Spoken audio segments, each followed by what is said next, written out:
to different soldiers, and it was a really different feel because it was kind of a neutral deal where the soldiers were just telling their story, and you were kind of mirroring what they said. Yeah, exactly. There is no bias to this album and to the concept. It is basically Jeff Tate interviewed tons of soldiers and veterans that he interviewed, and basically all the interviews, it's all their stories that are in the songs.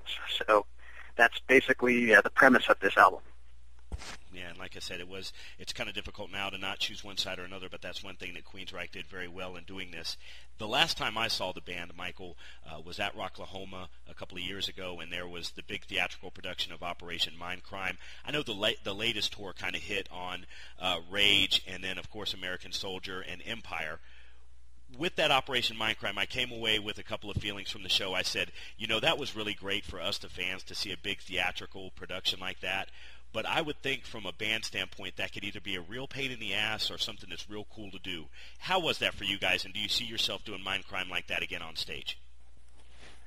Yeah, I mean, the last time we represented Operation Mindcrime, it was Operation Mindcrime 1 and 2. So it was a long show, and yes, it's pretty intense as far as playing the guitar and all the actors and everything. So yes, it was a pretty dedicated show to making the conceptual and everything, and getting the three-dimensional on the stage. So it was a great premise, and it's Operation Mindcrime is some of the Queensryche fans' favorite album, and of course we will be representing that again in the future as well.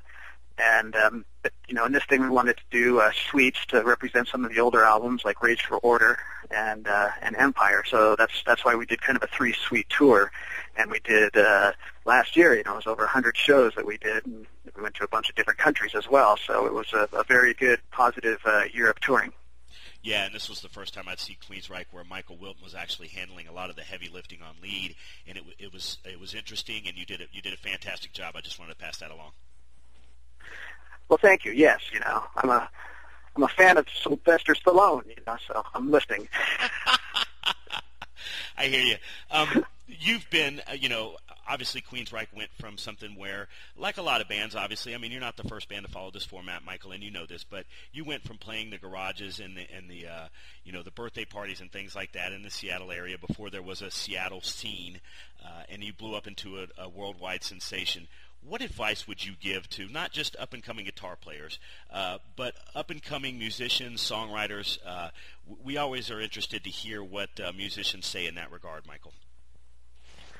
Well, it's a little different from when we took off back in the mid-'80s, but basically, all the bands now, it's because of the internet and the sales and everything, you can't just sell CDs. You've got to really diversify yourself into all the multimedia, because anything that's tangible is going to get ripped off the internet. So you basically have to, diversify and, do movies, games, celebrity parties, everything, as well as, selling CDs and touring, because of this market these days.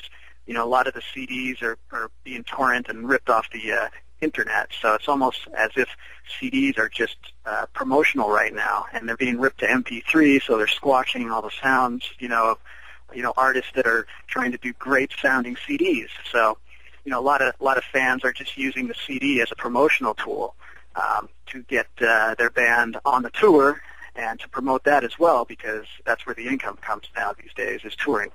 Right. Yeah, you really have to kind of sing for your supper now if you're a band. I mean, that's a term that we use around here a lot. But yeah, the age-old story of Queensryche is, you did that first EP and it really took off, got some great reviews in some metal magazines, and it's just